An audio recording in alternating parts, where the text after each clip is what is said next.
Leo and Chloe grew up side by side. Yet the newly transferred athlete Kenji boldly confessed his feelings to her. I didn't panic at all because I believed. No, I knew that the bond Chloe and I had built over more than a decade couldn't be that fragile. But I was wrong. When he cornered her against the wall and asked, "What's your relationship with him?" she replied without a hint of hesitation, "Just neighbors." The next second, Kenji cupped her face and kissed her. Later, when I was exchanging WeChat contacts with a junior student, Chloe happened to pass by. The junior asked, "What's your relationship with her?" I said, "Just neighbors." Chapter 1. Between classes, a crowd of students rushed noisily out of the classroom. Not long after, my deskmate came back panting and casually placed a bottle of Coke on my desk. He teased, "Your Chloe asked me to bring this to you." After catching his breath, he added, "Leo, maybe you should go take a look. That new guy who just transferred into Chloe's class. I heard he's a rich second-gen kid, also used to be on the city sports team. Came here specifically to catch up on academics." I took a sip of the drink and said, "No time. I haven't finished my exercises yet." My deskmate laughed and teased, "The one closest gets the prize first. Aren't you afraid Chloe might fall for someone else?" Then he waved it off himself. Then again, knowing campus belle Chloe, the cold beauty, I doubt she'd ever fall for someone else so easily. I just smiled indifferently. Everyone knew Chloe and I had been childhood friends. Our families were close, so close that we were basically tied together even before we were born. Growing up, we were the picture-perfect pair, everyone said so. She never denied it, and I never explained. Chloe had always been cool and distant, especially toward guys except me. She had turned down countless admirers, the top students, the rich heirs, the handsome ones, you name it. So I had no fear that some new rich jock would catch her eye. That evening after school, I finally saw him. I was slinging my backpack on and about to leave with Chloe, who was waiting for me at the school gate, when a gust of wind blew past. A tall, lanky boy stepped in front of her with a cocky grin. He drawled, "Chloe, some of the guys are throwing me a welcome party tonight. Come with me." Chloe took a step back, clearly disgusted. "Sorry, I don't have time," she said bluntly, then brushed past him and left. After a few steps, she turned back and called to me, "Leo, let's go." I nodded, pulling my gaze away from the athlete. I didn't miss the way he looked at me, curious, with a hint of amusement. On the way home, we discussed a tricky exam question and let the strange moment fade into the background. Just before parting ways, Chloe suddenly stopped me. She said, "Leo, let's apply to Shanghai University together." Under the dim yellow street lamp, her normally cold, flawless face softened, and her voice took on a rare gentleness. My heart stirred. I smiled and replied, "Sure." Chapter 2. I had a habit of dozing off in class. Chloe brought me a can of Coke every day. One day, my deskmate and I were heading back from the restroom and passed by her classroom. She called out to me and handed the drink through the window. When I looked up, I saw a guy sitting backwards on her desk, his arms folded and head down, napping. Chloe frowned. "Kenji, go back to your seat." He replied lazily, "Come on. What's the big deal if I sit here for a bit?" He turned his face and locked eyes with me. The moment he saw me, his smirk deepened, but he looked away just as quickly, like I wasn't even worth noticing. Then he turned back to stare at Chloe. He raised his eyebrows and said with a cheeky grin, "You always bring this stuff with you. Is it even good? Bring me one too tomorrow, yeah?" Chloe shot back, clearly annoyed. "Buy it yourself." Kenji shrugged. "Some class rep you are, don't even care about your classmates." After that, I started seeing Kenji more and more, but it didn't last long. He pestered Chloe for a while and then gave up on his own. Life between Chloe and me returned to normal. One day, we were discussing a tough math problem through the classroom window. We were deep in it, fully focused, when suddenly her eyes shifted past me, staring straight ahead. A ripple broke across her usually calm gaze. I didn't turn around, but I heard a bright, bell-like laugh behind me. Kenji was chatting up a girl, and whatever he said must have been hilarious because she burst out laughing. "Kenji," Chloe spoke, her voice laced with irritation. Kenji replied, "HM?" "Chloe." He looked up in surprise. His expression was calm but curious. He smiled and asked, "Something up?" I quietly watched Chloe. It was like she'd forgotten I was even there. Her eyes were fixed firmly on the guy behind me. She clenched her fingers tightly, crumpling the edge of the test paper in her hand. Chloe let out a cold snort and said, "You're the only one left who hasn't signed up for the math group." Kenji blinked, catching on. Before he could say anything, the girl beside him chimed in with a playful pout. "Kenji, didn't you already say this morning you'd team up with me? Why didn't you tell Chloe? I thought you had." Kenji laughed. "Oops, forgot, my bad." They left, still joking and smiling. Chloe stayed where she was, unmoving. A faint trace of disappointment appeared in her dark eyes. In that moment, it felt like something precious was slipping right through my fingers. Another day, I returned from PE class drenched in sweat, just in time to see Kenji leaning casually against the hallway railing, talking to a friend. One hand was propped on the railing, the other holding a can of Coke. He was grinning without a care. He glanced sideways at me, then looked away. He casually handed the drink to his friend and said with a smirk, "Chloe gave this to me. Don't feel like drinking it. You can have it." His friend teased, "Oh? What's going on here, Kenji? Looks like you're close to sealing the deal." "Ah." Kenji waved him off. "Cut it out. She's a pain in the ass." I didn't stop walking. Expressionless, I went back to the classroom. On my desk sat the Coke Chloe had tried to give me earlier. She was late that morning. I popped it open, took a sip, then frowned and tossed it in the trash. My deskmate looked puzzled. "You didn't even finish it. Why'd you throw it out?" "It's gone bad," I said. That night, I didn't wait for Chloe. I went home early. She didn't come looking for me, either.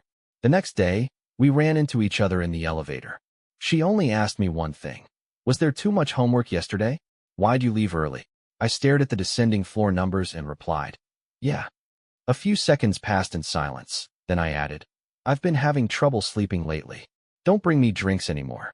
Chloe didn't say a word, but I could feel her eyes on me the whole time. The elevator doors opened. Just before she stepped out, she finally said, voice cold and flat, "Fine." Chapter 3. Chloe and I were in a Cold War. Even my deskmate noticed something was off. He asked, "No way, Leo. Don't tell me that Chloe-Leo ship I've been rooting for is about to end in a bad breakup?" "No. I've literally been betting my lunch money on you two making it to graduation." I was speechless. I said, "Focus on your studies. Midterms are coming." He sighed. "Leo, I heard that at the New Year's Eve performance in a few days, Chloe and Kenji are doing a duet. Doesn't that piss you off?" Piss me off? Of course it did. But deep down, I still believed that our bond couldn't be broken so easily. Just a few more days, I told myself. The school was buzzing with excitement on the day of the New Year's show. Right before Chloe and Kenji's performance, the dark auditorium suddenly erupted in cheers and whistles. "Chloe, Kenji, Chloe, Kenji." The voices echoed in rhythm, rising like a wave. Then the spotlight snapped onto the stage, illuminating a pair seated at the piano. The boy wore a black tuxedo, the girl a flowing white dress. Handsome and beautiful, like characters straight out of a fairy tale. "Shoo." Kenji leaned into the mic with a devilish grin. "Our performance is about to begin." The crowd hushed. A light, flowing melody spilled from their long, elegant fingers. The two on stage moved in perfect harmony, exchanging glances and smiling softly. Anyone watching would have to admit they looked good together. It had only been half a month since we last went to school together, and already I felt like I barely recognized the Chloe on stage. The way she looked at him, the way she lowered her eyes and smiled gently. Those expressions were completely unfamiliar to me. My heart suddenly skipped a beat. A heavy, suffocating wave of despair rushed in and swallowed me whole. I felt like I was being shut out of their world. Even my hand trembled as I tried to take out my phone. My deskmate was saying something to me, but I couldn't make out a word. I just kept my head down, muttering, "I'm fine." But the calmer my voice sounded, the more violently my hand shook. And finally, as the crowd burst into thunderous cheers and applause, I slipped away, hiding my panic, and fled the auditorium. Chapter 4. By the little lake in front of the school library. 9 p.m., no one came. 10 p.m., still no one. 11 p.m., no one. On WeChat Moments, a classmate posted a photo. A boy and girl at the piano, smiling at each other under the stage lights, glowing even brighter because of them. I clenched my fists, trying to steady myself, but my hands wouldn't stop shaking.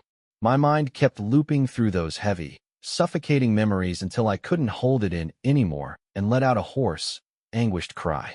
The winter night wind was razor-sharp, cutting so deep it made my whole body break out in a cold sweat. At 11:30, I finally heard a rustling sound behind me. I stood up abruptly. A beam of flashlight swayed toward me, and a girl's startled voice rang out clear and crisp. Eep! The light hit my face. I raised my hand to block the glare. Hey, are you a person or a ghost? She asked. She stood a few steps away, and her voice cracked for no reason when she said it. I'm human, I replied. Only then did I realize my throat was completely hoarse. She frowned. You scared the crap out of me. I heard someone yelling and thought the school was haunted or something. I was speechless. I'm not a ghost, I croaked. But the next second, I was suddenly hit by a wave of dizziness. My legs gave way, and I nearly collapsed backward. Thankfully, I reacted fast enough to catch myself with both hands before I hit the ground. The girl freaked out, her phone's flashlight bouncing wildly. What's wrong with you? Get up. I'm sorry, I shouldn't have called you a ghost. I take it back. I'm the ghost, okay? I'm the ghost. I slowly turned to look at her and shook my head to signal I was fine. She squatted about 3 meters away from me, pushing something across the ground toward me with a stick, her face full of panic. Her voice trembled as she said, Here, Mr. Ghost, I just bought this little cake. I'm giving it to you as an apology gift. Please don't haunt me. I was speechless. In the dim light, she had already stood up. She was tall, but her face was hidden in the shadows. The wind carried over a soft, sweet scent from her, mixed with her quickened breathing. She stammered, It's late, sir. If you're not going to eat me or anything, then I'll just head out first. And then she was gone. I stood up and checked my phone again. Only messages from my parents and my desk mate. I replied to them, then took a deep breath and stared out over the dark, silent lake. After a few seconds, I picked up the cake the girl had left and walked away. It was blue with a yellow-haired mermaid on top. When I reached the bottom of my apartment building, I had a strange feeling and turned around just in time to see a tall figure dart out of sight behind the corner. The air was quiet and still. Somewhere in the dark, a stray cat meowed twice. I waited for a bit, but the person I hoped to see never showed up. I let out a bitter laugh. My cracked lips split painfully as I smiled. The time on my phone ticked to 11:59 p.m. When I opened the door, my parents' smiling faces greeted me. They were holding a cake. Leo, happy birthday. Chapter 5. The next morning, I woke up feeling lightheaded and heavy all over. The alarm went off several times, but I struggled and failed to get out of bed. In a daze, I vaguely heard my mom cry out in alarm. Leo, your forehead's burning up. After that, I blacked out. When I woke again, I was in a hospital bed. My mom was sitting beside me, and the moment I opened my eyes, she finally let out a sigh of relief. Out of the corner of my eye, I noticed a small box nearby. My mom said, We ran into Chloe downstairs when we got to the hospital this morning. She said this is your birthday present. I frowned. Oh, she asked, aren't you going to open it? I replied, maybe not. Maybe it was because I was sick, but I didn't feel like moving at all. After getting my 4 and resting at home for half the day, I went back to school in the afternoon. It was right in the middle of midterms. I'd already missed the morning Chinese exam. Exam seating was arranged based on the last test results, so both Chloe and I were in the first exam room, classroom 1 of the science track. She sat right in front of me. Just as I took my seat, Chloe turned around. Her tone, unusually for her, had a trace of concern. You feeling better? She asked. I didn't look up. I just set down my pen and said, yeah. She pressed her lips together, hesitating for a few seconds before asking, what's wrong with you? Why didn't you come last night? I said what? The bell rang. I met her cool, clear gaze, and after a pause, I said, that's enough. We can't talk now. The proctor's here. She took a soft breath, but didn't press further. That was just like Chloe. Ever since we were kids, even when we fought, she always stayed calm, as if nothing could ever rattle her. If I hadn't seen her on stage last night with my own eyes, I might have kept believing that. The exam ended. I packed up my things and immediately got up to leave. Leo, I ignored Chloe calling me from behind. I kept my head down, not watching where I was going, and ran straight into a girl walking into the classroom. Eep, she exclaimed. The voice sounded oddly familiar. I looked up and found myself staring into a pair of bright, amber-colored eyes. Her gaze was striking. I looked for a moment too long. She was slender with delicate features, and maybe because she noticed me staring, she shifted slightly to the side to let me pass. Snapping out of it, I quickly said, "Sorry about that." She replied, "It's okay." Her voice had that soft, airy quality only teenage girls seem to have. Light, playful, and cheerful. "Maya, you just ran off. What's the rush? Reincarnating or something?" Another girl ran up and poked her in the arm in mock annoyance. Maya, the girl who was notoriously bad at Chinese. She did decently in all her other subjects, but when it came to Chinese, she completely flopped every time. The teacher mentioned her with a look of deep disappointment. Thinking about that, I glanced at her again. Maya and her friend were bantering as they walked into the classroom. Dimples flickered faintly at the corners of her smile. The setting sun cast its glow on her figure, dyeing the tips of her ears a soft red. Maybe she felt my gaze, because Maya suddenly turned her head slightly, and our eyes met. Those beautiful eyes blinked in a fluster, then quickly turned away again. Chapter 6. When I returned to the classroom, there was an apple left on my desk. It must have been left behind by the student who had taken their exam at my seat. I stuffed the apple back into the desk compartment, planning to leave it there for the person to retrieve after their evening exam. Worried they might forget again, I wrote a sticky note and stuck it on the apple. I wrote, "Hey classmate, don't forget your apple after the exam." That evening, Chloe stood up before me. She said, "Leo, can we talk?" Neither of us was an idiot. Of course she'd noticed something strange between us. I nodded and said, "Sure." Just as we stepped out of Class 1's door, we ran into the same girl from earlier, Maya. She had the apple in hand and was chatting and laughing with a few other girls. A classmate nudged her arm and said teasingly, "I saw a note stuck on that apple. Come on, fess up. Who gave it to you?" Maya let out a disinterested hum, but her eyes glimmered with smug pride, like a girl failing to hide her glee. She said, "I bought it myself, okay? Do I look like someone who just accepts stuff from others?" The classmate rolled her eyes. "Yeah, right. I totally believe you." She reached for Maya's pocket. "Then let me see the note." Maya said, "In your dreams." She dodged nimbly to avoid her, not watching the way ahead, and ended up right in front of us, bumping her shoulder into Chloe's arm. It wasn't hard, but Chloe still frowned. Maya turned back, looking up at me first. Her eyes were bright with a smile. For some reason, the tips of her ears flushed red. She hurriedly hid the hand holding the apple behind her back. She said, "Sorry about that." I looked at the apple, then back up to her face, and said, "You don't need to apologize to me. You bumped into her." I pointed at Chloe beside me. Those bright eyes turned to Chloe, and her tone suddenly shifted from nervous to a bit casual. She pursed her lips and said, "Oops, my bad, didn't see you there." Chloe rubbed her arm but didn't respond to her. She leaned in and whispered to me, "I'll go pack up first. I'll wait for you outside your classroom." I nodded. "Okay."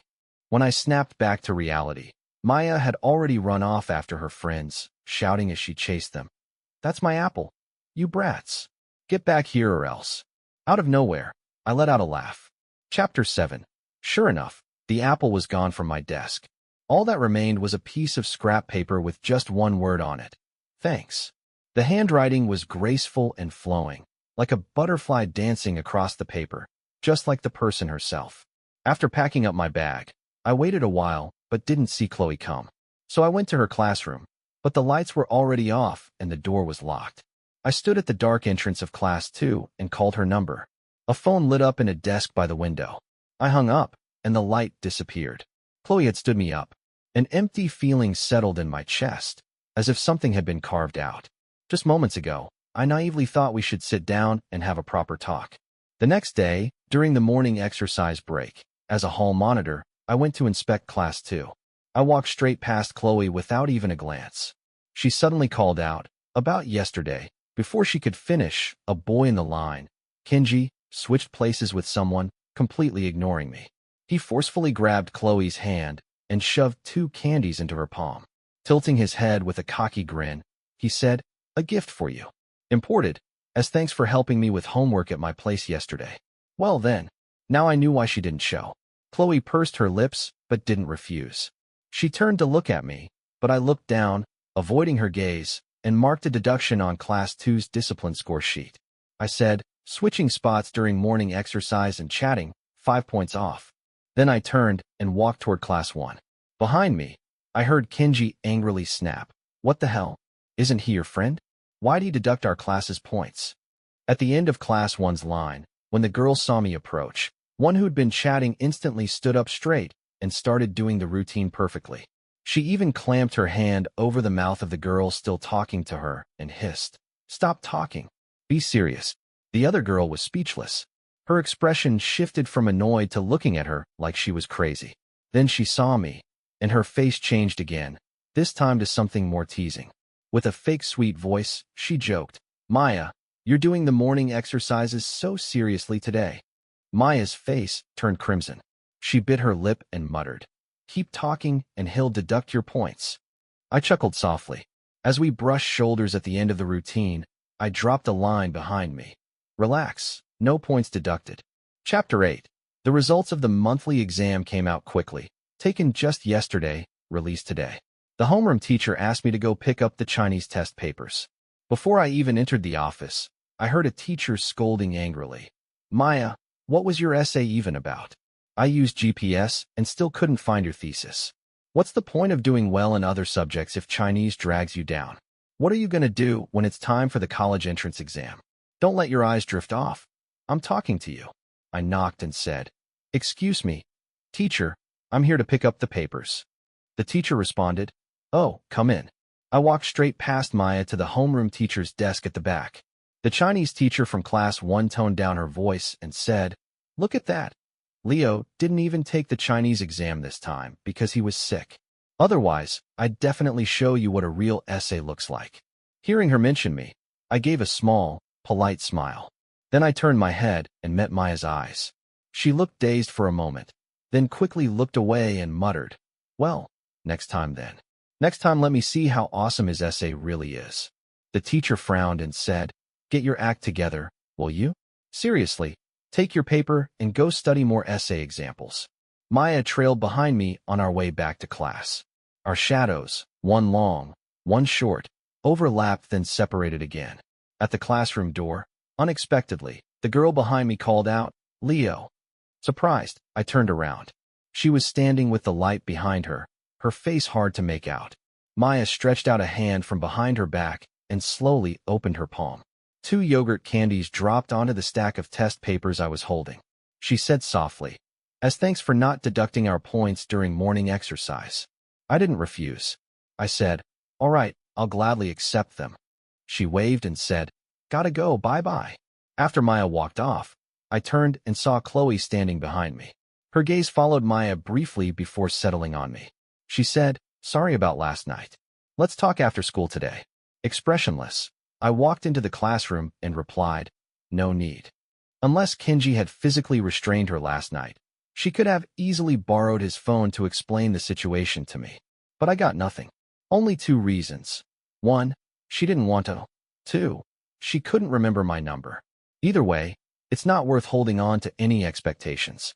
Chapter 9. For the first time ever, Chloe scored poorly in the monthly exams. She dropped to 5th in the grade.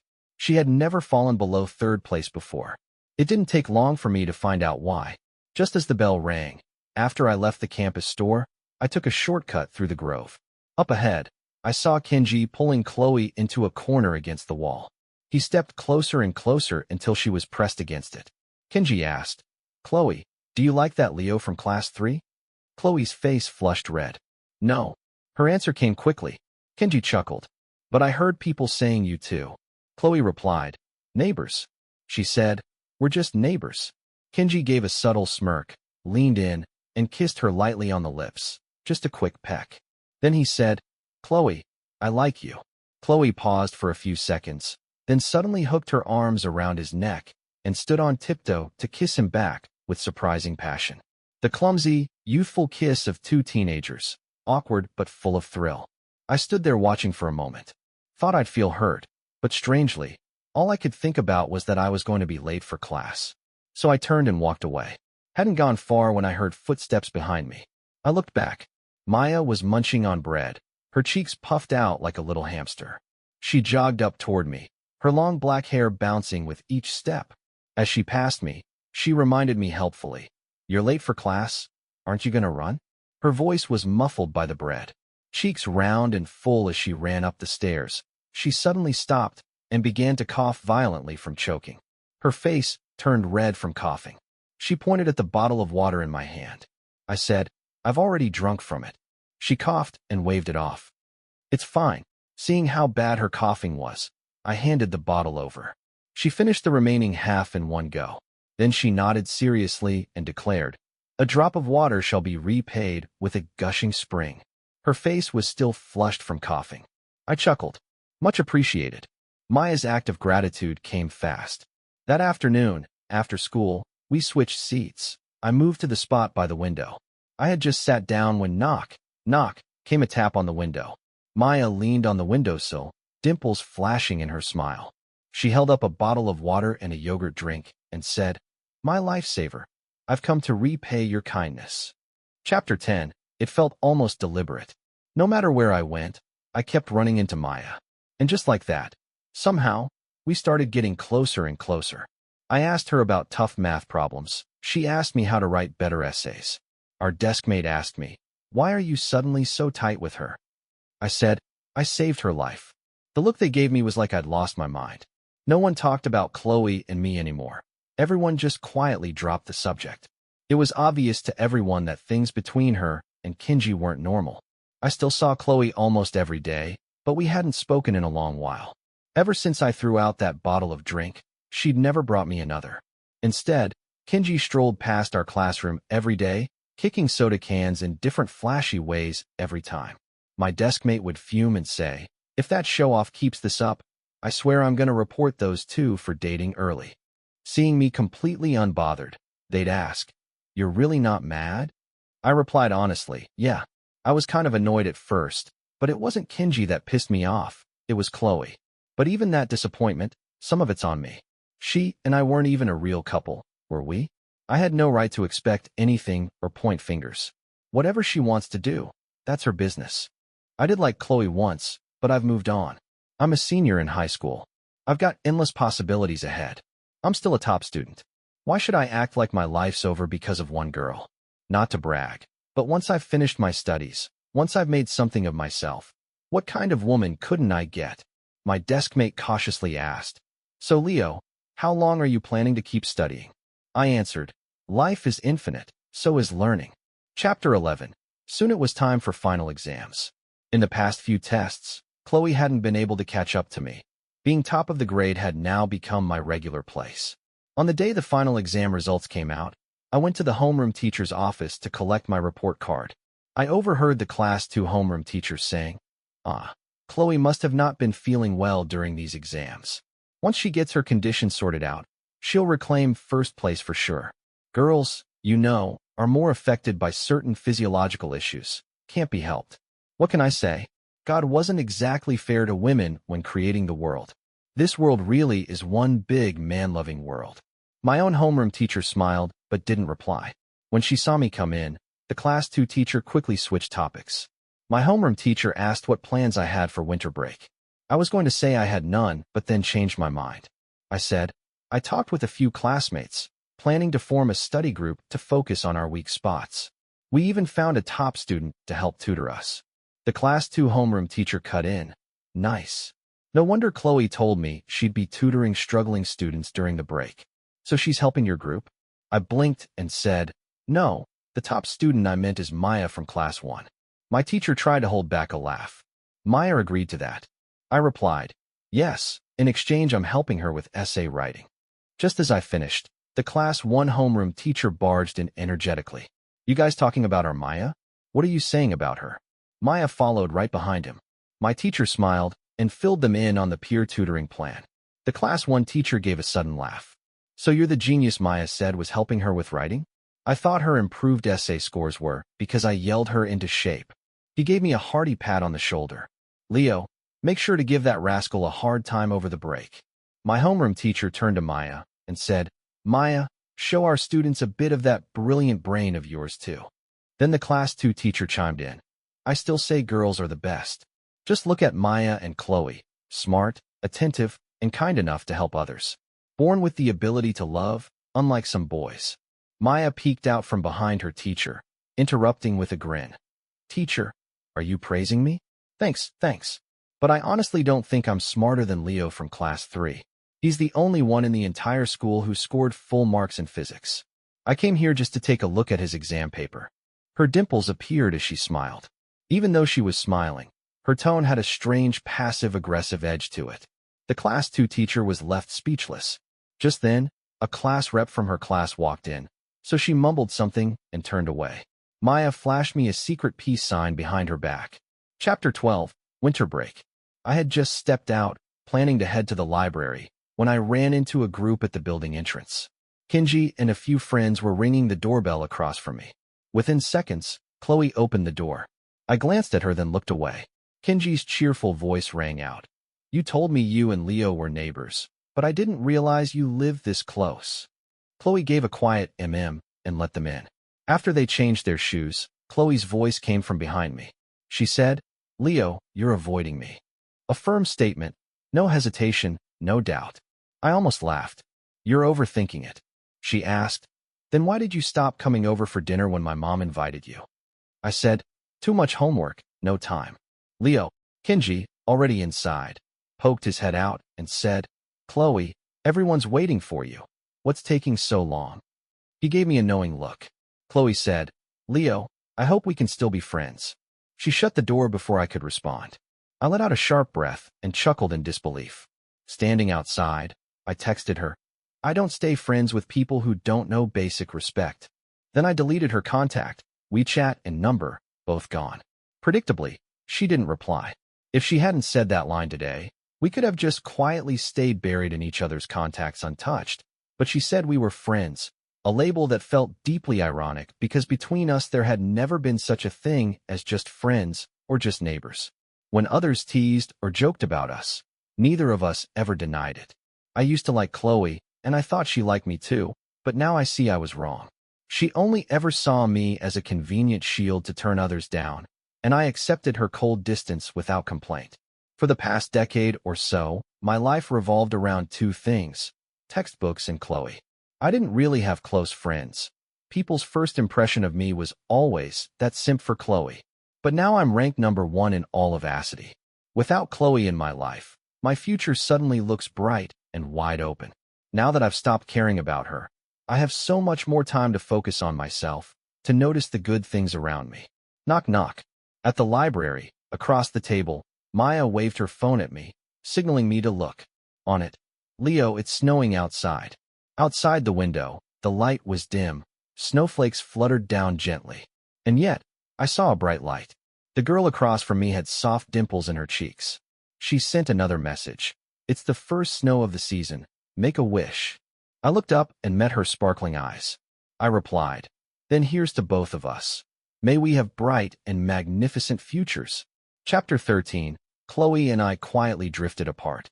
No heated arguments, no dramatic tears. Just like she wanted, we truly became just neighbors. When we occasionally ran into each other and couldn't avoid it, we simply nodded and smiled politely. Eventually, news of her relationship with Kinji got out. No one knew who spilled it. Their homeroom teacher called in Chloe's parents.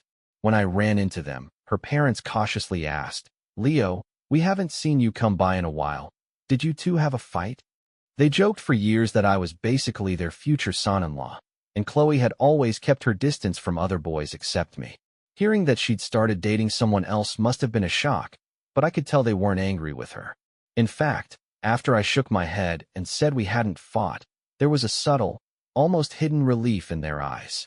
Mrs. Liu said, Leo, it's normal for girls to be a little headstrong sometimes. You should be the one to give in more. Don't take things to heart. She'll come around. Uncle and Auntie will talk to her, but the next second, Leo, no need to wait. Chloe had already returned. I turned around. She looked furious, angrier than I'd ever seen her. She snapped, Leo, come here. I need to talk to you.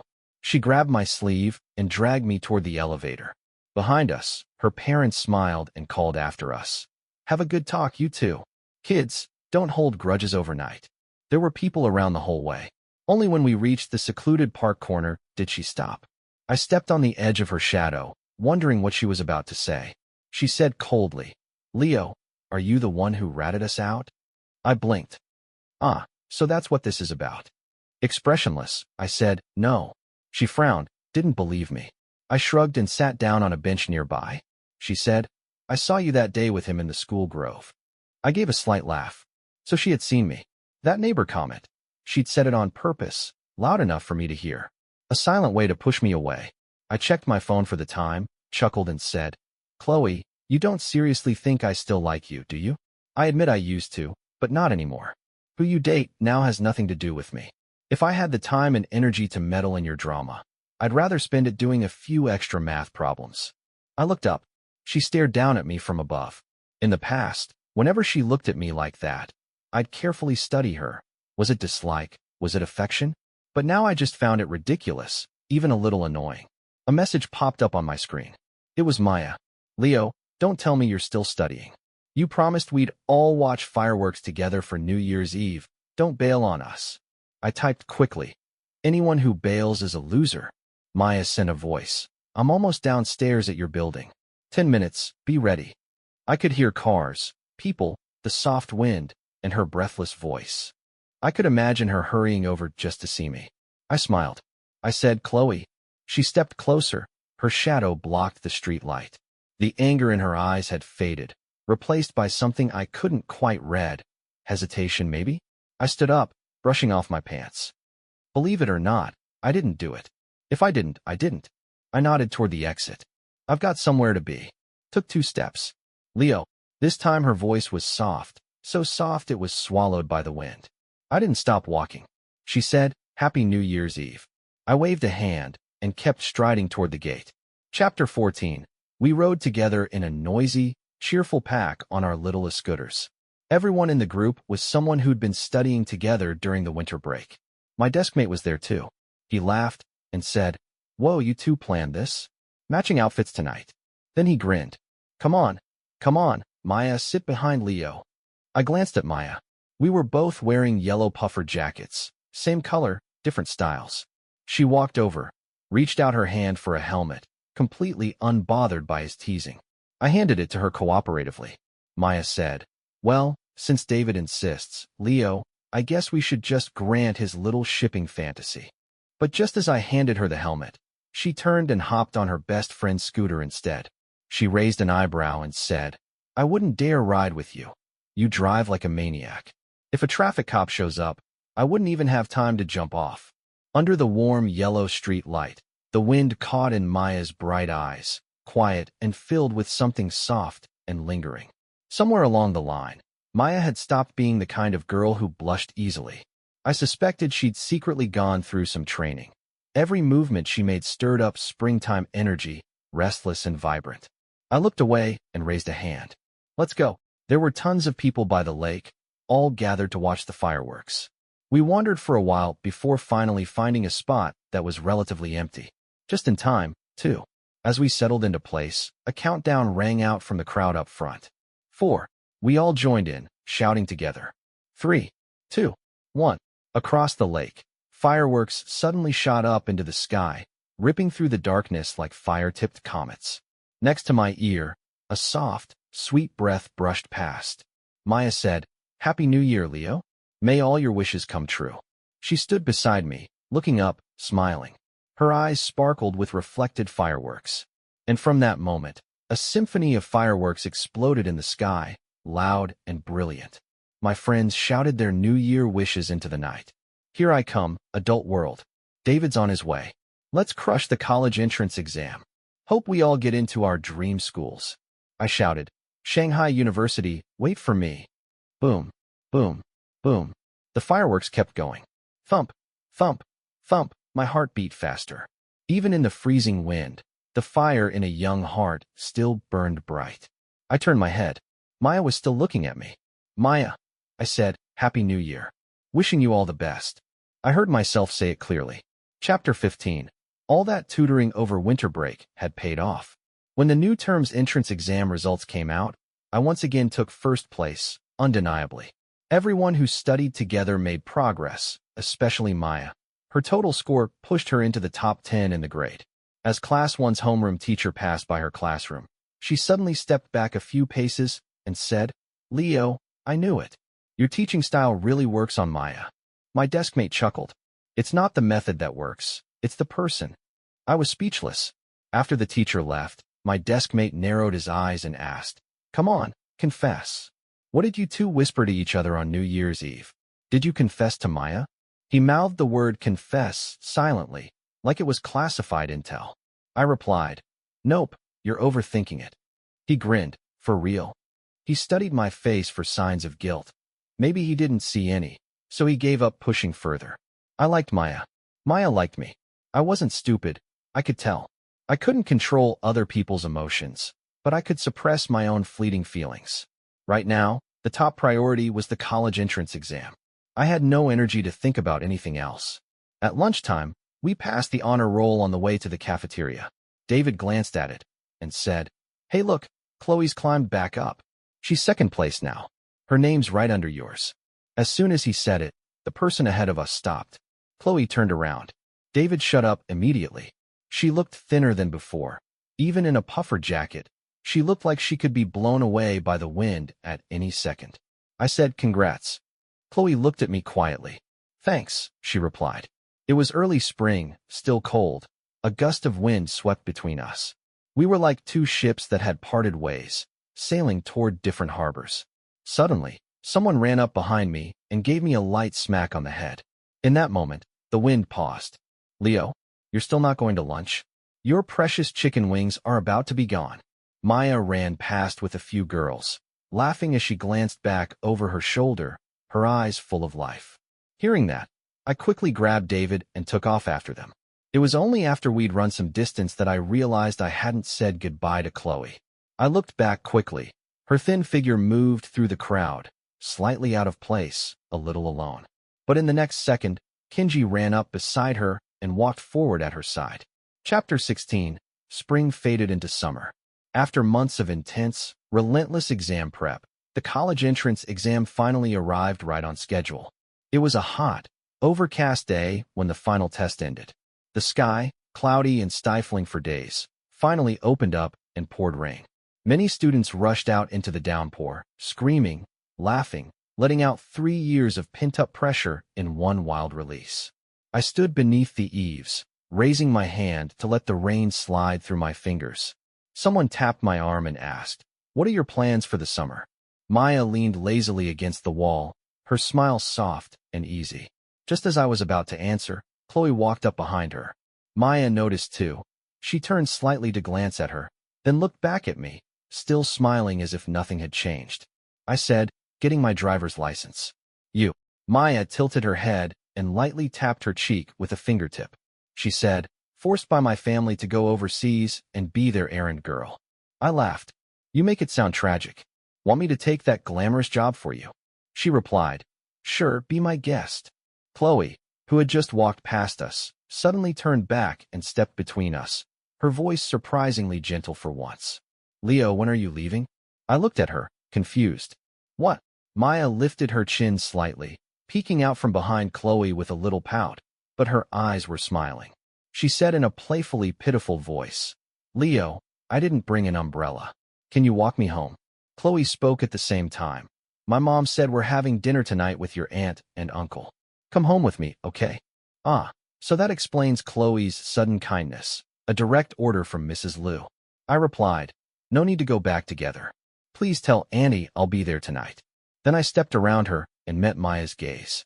I said, "Let's go, Miss Sue, I'll walk you." She said cheerfully, "Got it." The umbrella wasn't big. Maya and I weren't standing too close, so both our shoulders were getting wet. The umbrella tilted, shielding only one side of her shoulder. Maya quietly leaned in until our clothes brushed. "Maya, Leo." We spoke at the same time, then laughed together. She said, "You go first." My hand brushed lightly against her fingertips.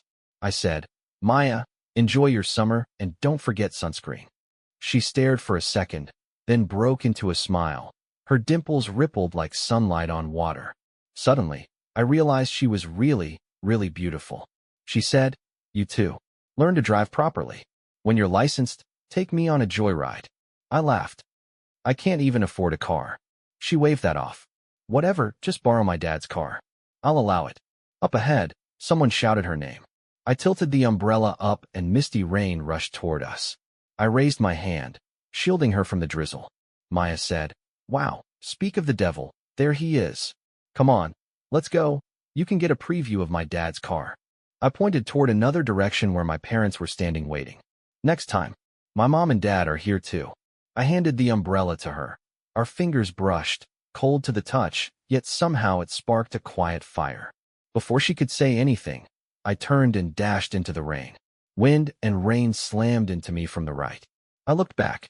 She stood alone in the rain, her figure blurred by the soft light behind the curtain of water. She raised a hand and called out, "Leo, keep in touch." Running, I shouted back, "Yeah, let's stay in touch." Chapter 17. I didn't skip the dinner at the Liu household. It was the first time I'd shared a meal at the same table with Chloe since becoming neighbors. Her parents were as warm as ever, asking about my exam, inquiring about my dream school. I answered each question politely.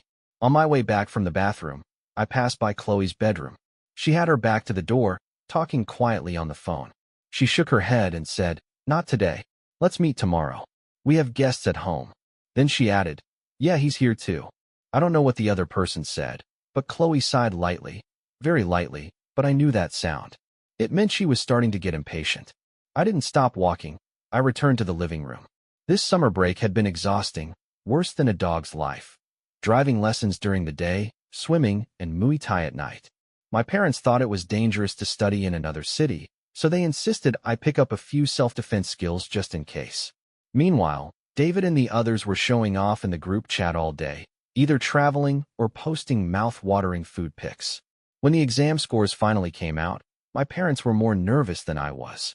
The moment they heard my results, their anxiety finally melted away. Shanghai University, secured. Then it was nonstop calls from the homeroom teacher, from various college admissions offices. My parents were busy, but in a good way. Maya sent me a photo, sunglasses on in a breezy swimsuit. Her message, "Well now, can people finally tell which side is the front and which is the back?" I replied, "Wait, what photo? I can't see anything." She didn't catch the sarcasm, sent it again, then it hit her. "Seriously, Leo? Since when did you become that guy? Playing coy now." I stopped teasing and replied, "Heard from the homeroom, teacher you ranked second in the grade this time." She answered, "Please, with you around, who can get first?" I asked, "Have you decided which university to apply to?" She replied, "That's a secret." Fair enough. Even if she didn't say, I already had a good guess. Just as I was about to go offline, Maya sent a voice message. She said, "Leo, we're turning 18 soon." Her voice was clear and light, full of vitality, like the very essence of youth was spilling out from the screen. She said, "Wishing you and me a brilliant, dazzling future." Chapter 18. Chloe and I both ended up at Shanghai University, but we picked different majors. I enrolled in bioengineering, and she chose applied chemistry. Both of our parents came with us for registration. Before they left, they reminded us again and again to look out for each other on campus. The moment they walked away, I walked in the opposite direction from Chloe. "Leo," she called after me. Chloe was tall, beautiful, and had that cool, aloof vibe that made people stare wherever she went. I asked her if something was up. She said, "We're going out for dinner tonight with Kenji and some of the others, all from Acity." I thought for a second and replied, "Sure." Told her to send me the time and address. That night at dinner, I was practically the last one to arrive. The whole table erupted. "Hey, Acity's #1 is finally here. Now we can drink." Self-punishment shot. Before I could say anything, someone looped an arm through mine from behind and leaned forward with a grin. Maya said cheerfully, "Sorry, Leo was late because he came to pick me up. And no drinking for him. He's my designated driver tonight." She didn't even wait, just reached over and pushed the glass of alcohol away from me.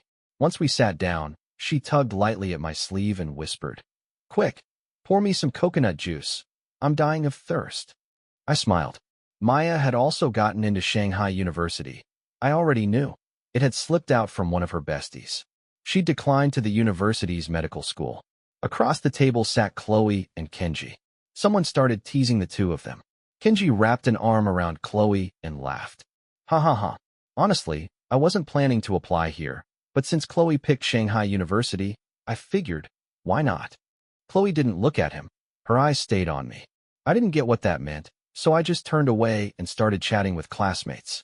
A few rounds of drinks later, the mood got rowdier and someone decided it was gossip time. Hey Chloe, I used to think you and Leo were a couple. You two were always glued together. Your names were even side by side on the honor roll. The room fell into sudden silence. I looked over at Maya instinctively. She smiled gently at me and poured more juice into my glass. Kenji broke the silence first. His voice went cold. If you don't know how to talk, then shut up. The guy realized too late he'd crossed a line. He quickly apologized, downed 2 more shots, and slumped into his chair, playing dead. Chloe said, "Enough, he's drunk, just spouting nonsense." That single offhand comment lit a fuse in Kenji. He slammed his chopsticks down. "This isn't about being drunk," then stormed out of the room. Everyone looked around, unsure of what to say. It was the classmates' fault after all, and though I was mentioned, it wasn't really my problem. But just before Chloe left the room, she bizarrely stopped right between Maya and me. "Leo," she said. She hesitated, as if weighing how to phrase it. "Can I ask you to talk to Kenji? He seems to have misunderstood our relationship." That made it sound like I was the reason they fought. I let out a quiet laugh, but then a sudden weight dropped on my shoulder. Maya had leaned her head on me like she could barely hold it up. 1 second she was fine, the next she was a tipsy mess. She murmured, "Leo, my head hurts. It's so heavy, I can't lift it anymore." I stifled a laugh and coaxed. "Where does it hurt? I'll massage it for you," she said. "Here, here, and here too." She took my hand and guided it to her temples. Then she let out a few soft hums of satisfaction, like a sleepy orange tabby cat. Chloe realized we were putting on a show. She didn't say a word and walked off. Maya suddenly sat upright, back to normal. Trying to act casual, she grabbed a cup and took a sip. I looked at her oddly. "Maya, that's my cup." Her face turned bright red and she started coughing. Some of the other students tried to lighten the mood. They started teasing us again. "Knew it. You two have something going on, don't you? Come on, spill it. When did it start?" While pouring Maya a glass of water, I answered, "We're not together." "Not yet," Maya added. "Yep, Leo only has room in his heart for studying. Where would I even fit in?" She said it while avoiding my gaze. What now? Did drinking from the wrong glass make her shy all of a sudden? I was speechless. Chapter 19. Neither Chloe nor Kenji returned after the drama. Everyone tacitly avoided mentioning them for the rest of the night. Later that evening, David sent me a voice message. He said Kenji and Chloe had gotten into a fight and were on the verge of breaking up. Kenji even posted some nasty stuff on his WeChat feed. I asked David, "Wait, how do you even have Kenji on WeChat?" He said, "Back when Kenji first transferred to Acity, he added a bunch of people. I was one of them. Military training day. The autumn sun was vicious, like summer refusing to let go. Suddenly someone shouted from the crowd. Girl in class 1 fainted from heat stroke. My heart skipped a beat. Maya was in class 1. Without hesitation, I shoved through the crowd and charged straight in. Sure enough, there she was, her face pale and drenched in sweat, her eyes dazed and unfocused. She looked like she could collapse any second. I didn't even think, just scooped her up into my arms. I was drenched in sweat, shouting, "Make way! Out of the way!" Then whack. Maya suddenly raised her arm and punched me in the chest. Completely confused, I finally looked down at her. Maya said, "What is wrong with you, Leo? Are you insane? The one who fainted is my roommate." I was stunned. "What?" "I heard someone say a girl from class 1 fainted." I said, still reeling, "I thought it was you. You looked exhausted, like you were about to pass out." She replied, "I just finished helping carry my roommate to the infirmary. Of course I looked tired." I gently put her down and rubbed my chest. "Damn, that little punch of yours actually hurts." She smirked. "Of course, I'm fully capable of knocking out a little Leo with 1 punch." "Who are you calling little, I said, annoyed. You," she teased. I spread my arms, puffed out my chest. "All right then, go ahead, punch me again. If I make a sound, I'll admit I'm a dog." She gave a smug little snort. "Fine. If you do make a sound, you'll have to bark like a dog 3 times. Then she raised her fist and gave me another light jab. I burst out laughing. She said, "You made a sound." I shot back, "You made a sound too." Maya rolled her eyes, completely speechless. Not far away, around the corner, A shadowy figure turned and walked away. I caught a glimpse of her profile, just a flash, but I knew it was Chloe. Chapter 20. Kenji sent me a text the day after David told me he and Chloe had made up. His message said, "Let's talk." At first I ignored it.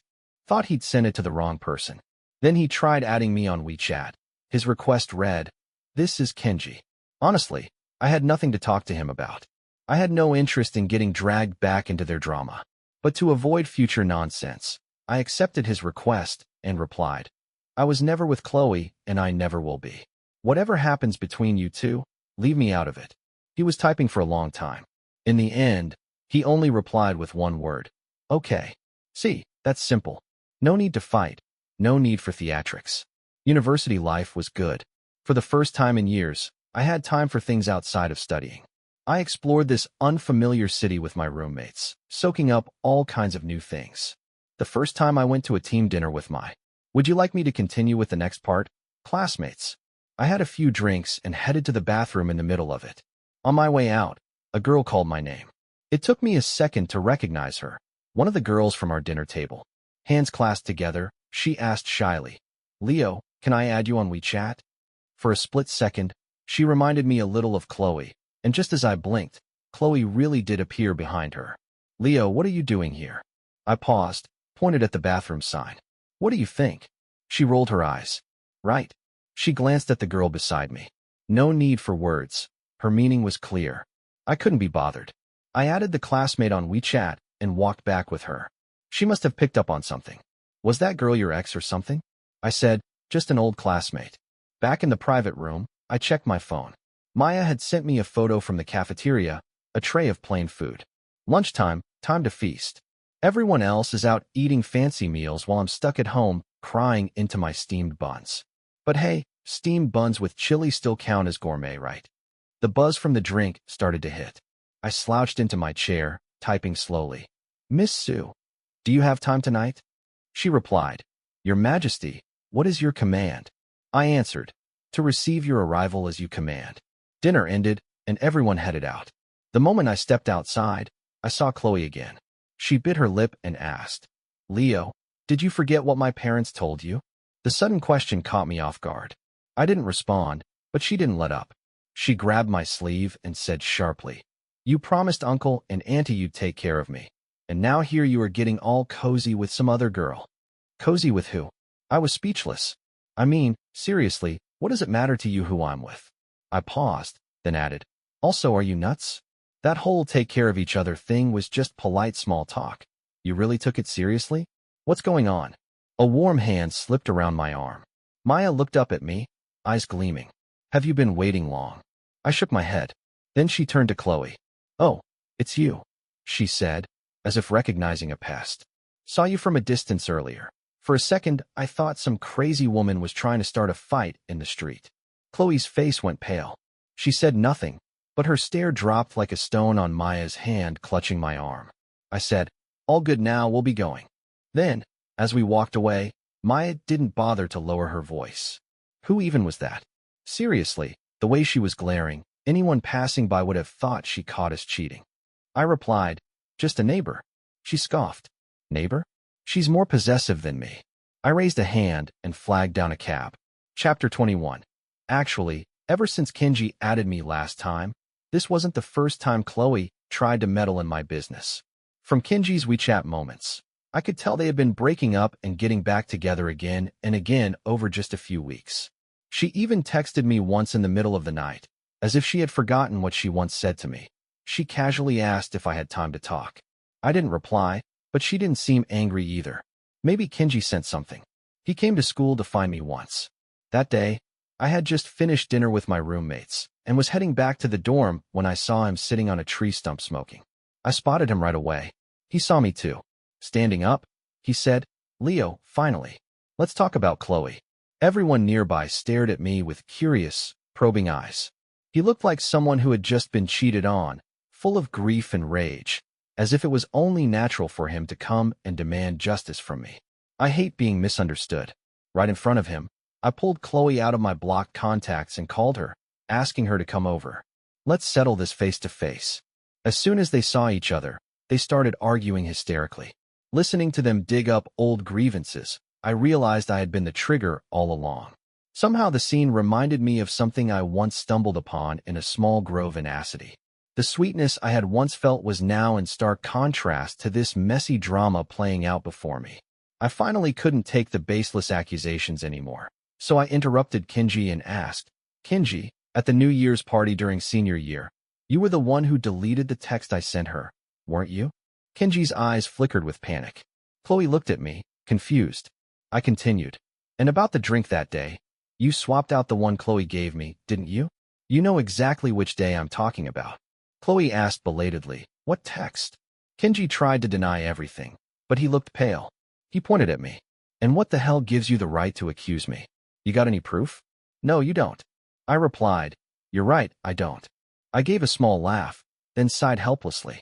I admit I used to like Chloe, but I'm not a masochist, and I sure as hell don't want to be a simp hanging myself on one tree for the rest of my life. So how about you both just stop showing up in front of me? I'm not interested in being a pawn in your little drama. Right then, someone flashed into my mind, a girl with a radiant smile. I said, "Besides, I already like someone else. And all this crap, it might hurt her. I don't want her to be hurt." Chapter 22. Getting out of the taxi, I walked side by side with Maya back to the dorm. Tree shadows swayed. Insects chirped all around. Our shadows stretched long under the streetlights, then shortened, then lengthened again, and shortened again. I shifted my foot slightly. Our shadows overlapped. She gave a cold snort and said, "Doggy Leo, was the food good?" I turned and smiled at her. "Not as good as yours." She asked, "Was the wine good?" I didn't reply. I just smiled and stared at her. Maya lifted her head and leaned closer. Her soft breath brushed past my nose. She asked, "So how are you, rookie? Did you really drink too much? How many bottles did it take? If that's all it takes, then I'm definitely the reigning champ when it comes to drinking." I said, "Maya Sue, I like you. Let's date." She blinked. "What?" "Oh." The next second, I cupped the back of her head and kissed her straight away. I said, "Maya, you're seriously adorable." She looked stunned, completely frozen, like I had cast a spell on her. Her eyes didn't even move. She said, "Wait, are you drunk talking right now?" She swallowed, fumbling for her phone. "Say that again. I need to record it just in case you pretend this never happened once you're sober." I said, "Then for the confession category, I guess I won first place." She blinked a few times, put her phone away. "Seriously," she said, "dating is a big deal. It can't be rushed like this. Go get some sleep first. If you still feel the same way when you wake up tomorrow, confess again." "Got it," I said, exasperated. "What? Are you sure we're not just going to skip all that?" She paused for a few seconds, then replied seriously, "I'm sure. Maybe it was the wine that night. Or maybe it was finally tearing through the paper-thin wall between Maya and me." I slept soundly, dreamless. When I woke up the next morning, I found out she hadn't slept all night. Just a second after I sent her a good morning message, she replied with a small 359-word essay. All the excitement, the nerves, the overthinking of a sleepless night packed into one message. At the end she wrote, "You're not going to pretend nothing happened once you wake up, right?" I replied, "Pretend what didn't happen?" Even through the screen, I could feel her flustered frustration. She replied. Something quietly melted in my heart. I wrote, "Maya Sue, today is day one of me chasing after you."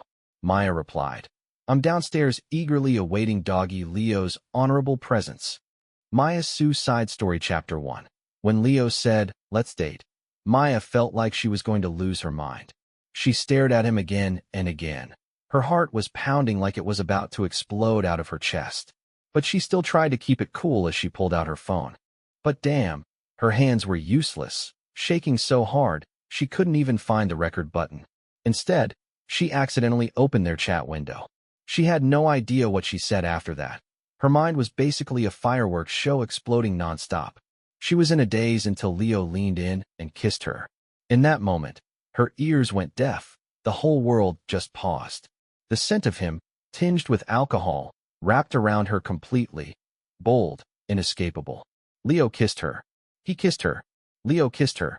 Maya felt like she could literally float. The next second she might just lift off the ground. Later that night, she messaged her best friend Alicia. "He called me cute today." Alicia was the only one who had ever known about Maya's secret crush on Leo. Alicia replied, "Okay, wow. Also, want to go grab some late-night food?" Maya said, he had a bit to drink tonight." Alicia, "Then get your butt out here. I'm already heading over. Just sent you the address." Maya typed. He said, "Maya Sue, let's date." Alicia, I'm out the door. I'm out the door." 30 minutes later, Alicia texted, "I'm here. Where are you? Where are you? Where are you?" Maya replied, "He kissed me. He kissed me. He kissed me. I'm losing it." Alicia wrote back, "Totally done. Get out, you hopeless romantic airhead. I'm gonna kill both of you." Chapter 2. First time Maya ever heard the name Leo was back in middle school. Forever second place, they called him. Whenever classmates mentioned him, they would always bring up one other name first, Chloe. So at the time, Maya just assumed the two of them were dating young. After she got into Acity for high school, those two names came up again. She even joked with Alicia, "Look at them, our little power couple, taking first and second place again." Alicia shot back, "Just admit you're jealous." Maya rolled her eyes and replied, "Jealous? Please, I'd rather use that energy to eat 2 extra midnight snacks." At first, Maya had only seen Leo on the honor roll board, wearing the blue and white school uniform, his short hair neat and clean, his features bright and clear. Then her eyes would drift to the side to Chloe's indifferent, cold expression that looked like she was already sick of the world. Maya thought, why her? The first time she met Leo in person was right after the National Day break in freshman year on the bus ride back to school. She and Alicia were on the bus crying as they frantically tried to finish their English homework, riding through the tears. The bus suddenly jolted to a stop. Maya lost her balance and nearly fell, but someone grabbed her backpack and steadied her. She turned back and quickly said, "Thank you." She recognized him instantly. It was Leo. Leo glanced at the English worksheets in her hands.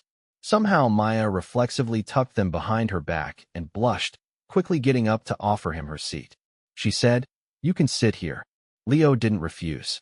He turned around, said something to Chloe, who had been standing behind him, and then Chloe came over and sat down. Alicia was still hissing at Maya to hurry up and finish their homework. Maya furiously shot her glances, trying to get her to shut up. The next second, Leo said, "I think your class has the same English assignment as ours. Want to check answers together?" He tapped her arm with a stack of papers in hand. What he really meant was, "Here, you can copy mine." Alicia took the papers like she'd been granted a miracle. "You're a lifesaver. We'll give them back as soon as we get off the bus." Maya copied that homework like she was sitting on pins and needles. From that moment on, Leo's figure started showing up in her world more and more.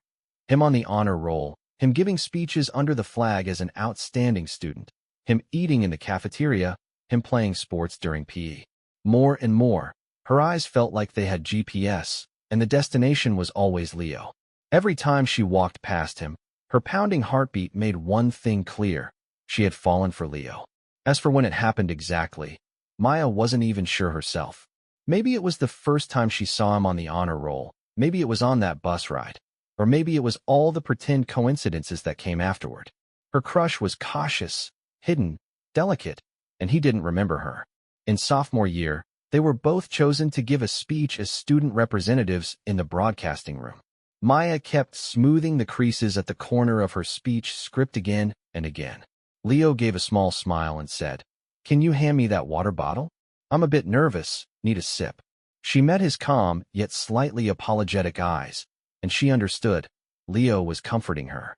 After the speech, Maya walked half a step behind him. She said, "Thank you." Leo looked surprised. "What? I should be thanking you." He smiled, lips curving slightly, eyes fixed on her, sincere and kind. Who wouldn't fall for someone like Leo? She certainly had. If Chloe didn't like him, well then, screw her. Chapter 3. A new athletic student transferred into Class 2, and a bunch of girls were acting like crazy fans, rushing to ask for his contact info. Maya, however, couldn't care less. They asked her, "Come on, who in the whole school could possibly compare to Kenji?" Maya casually listed a few names, and only at the end did she mention Leo. Her cheeks flushed slightly as she said, "And there's that Leo guy. I think he's way better than Kenji." Alicia found out Maya's secret on New Year's Eve of senior year. Maya had accidentally glimpsed Class 3's student record file in the office earlier and learned that Leo's birthday was in December. So that afternoon, she went out and bought him a cake. Alicia kept pestering her about who the cake was for, and Maya couldn't brush her off anymore. Alicia teased, "I knew it. You're secretly crushing on someone and didn't tell me." Maya replied, "No way, it's for my dad. I'm bringing it home tonight." Leo and Chloe weren't dating. Maya realized this one day and felt like 10 pounds had been lifted off her shoulders. But Leo did like Chloe, and that made her heart sink again. During the school party, Leo had suddenly run out of the hall and headed for the lake in front of the library. Maya thought, he's probably waiting for Chloe.